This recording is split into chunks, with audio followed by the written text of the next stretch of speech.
Many weeks passed before Samuel, Jack, Amy, and Ethan were able to spend some time together again. After a long, hot summer, school had reopened, and the children were involved in after-school sports. During that time, Samuel had undergone eye surgery to remove cataracts from his eyes, and Jack now had to wear his hearing aid all the time. The outside world had changed, too. Fall had arrived. Green leaves had been replaced by a montage of copper, red, yellow, and brown leaves. Gone was the warm morning air, and in its place was a chilly morning breeze. There were many mornings when frost lay on the ground. Everyone was looking forward to Thanksgiving as a joyful holiday to spend with family and friends. It was Saturday morning, and Jack was sitting in Samuel's kitchen. The two men were playing their weekly game of chess. They had first played chess together when they were third-grade classmates. They had not been playing for long when Amy and Ethan had arrived and scampered eagerly into the kitchen, closely pursued by Alfie. They had come to visit their grandfather, and Amy had some exciting news to share with him. Slow down, advised Samuel. You'll go crashing into the wall if you aren't careful, he warned. As Samuel spoke, Alfie wagged his tail and promptly sat down on Ethan's feet. Hello, Granddad, said Amy cheerfully. How are you? I'm very well, replied Samuel cheerfully. What have you troublemakers been up to? It's almost Thanksgiving, said Ethan excitedly. We're going to sing at a concert at school. You are you? Said Jack. Well, I hope we're invited to hear you sing. Oh, yes, you are, chimed in Amy. We brought 2 tickets. See? Amy held up 2 tickets. It's next Wednesday, and you have front row seats. The 3rd, 4th, and 5th grade classes are going to sing traditional songs from around the world. My class is singing an Irish lullaby, Amy explained. My class is singing a French song called Berejaka, said Ethan. Sounds very entertaining, said Jack as he contemplated his next move on the chessboard. You know, each human voice is quite unique. Each voice has its own tone. That's the reason you can recognize a person by his or her voice, explained Jack. Our voices are as unique as you are, Samuel agreed. Only I have my voice. Precisely, Jack agreed. However, although human voices differ from one another, they are all produced in the same way. They are? Said Ethan. Indeed, they are, continued Jack, having finally decided to move one of his bishops. If you could see inside your body, you would discover that inside your throat at the top of your windpipe, or trachea, is your voice box.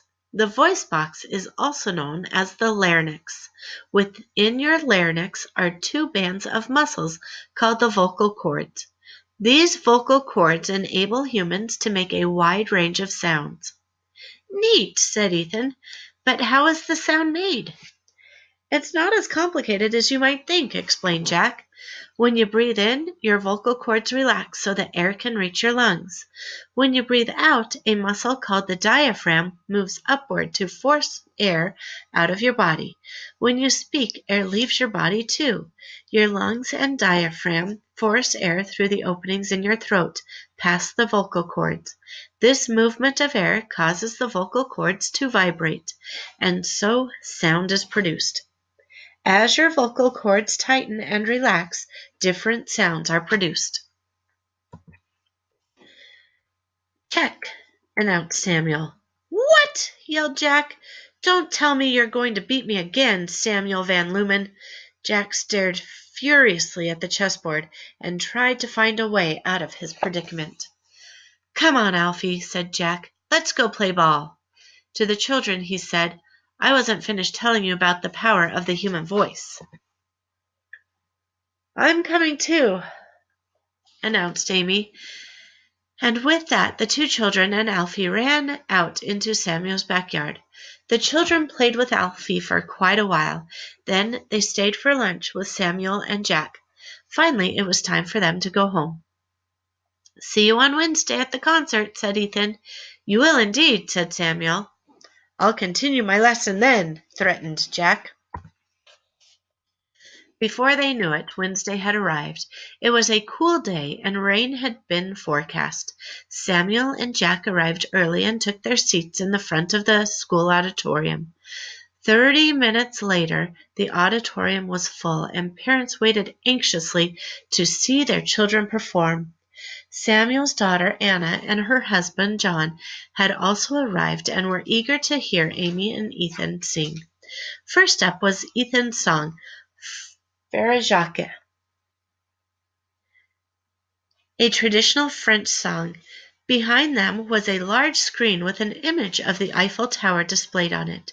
The children sang the song perfectly. Samuel and Jack smiled proudly. "I can hear Ethan's voice distinctly," said Jack. Then it was Amy's class's turn. They sang an Irish lullaby beautifully. Samuel nodded at Jack and said, "I can hear Amy's voice too, nice and strong." When the concert was over, the family walked together to the local cafe for hot chocolate. They took their seats, and minutes later, they were all sipping mugs of hot chocolate piled high with marshmallows. As they talked about the show, Jack complimented the children on their singing. "My teacher says I have perfect pitch," said Amy proudly. "What's that?" asked Ethan, looking puzzled. Amy was happy to explain.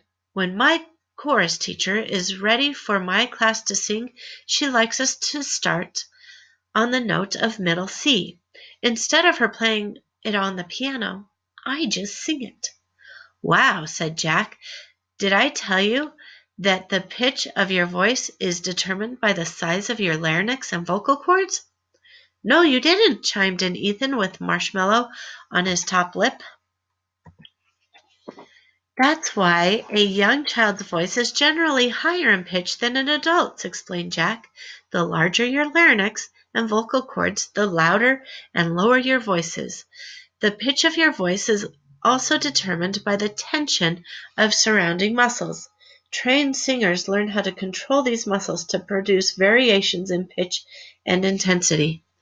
"Oh, so that's what it means to train your voice," said Amy. "And I bet men usually have longer vocal cords than women, and that's why their voices are deeper." "You've got it," said Jack. "You and Granddad are so smart," said Ethan. "I'm much smarter than he is," joked Jack. "Well," laughed Samuel, "actions speak louder than words." Jack's eyebrows raised as Samuel made the motion of struggling with a fishing pole. "You are both very clever," Amy laughed. "I'm so glad we have been able to spend so much time with both of you." "Me too," shouted Ethan. The next day was Thanksgiving. Samuel, Jack, and an array or group of family members and friends gathered in Samuel's home for dinner. They ate, laughed, and enjoyed each other's company. They gave thanks to each other and the bonds that Samuel and Jack had nurtured so many years ago.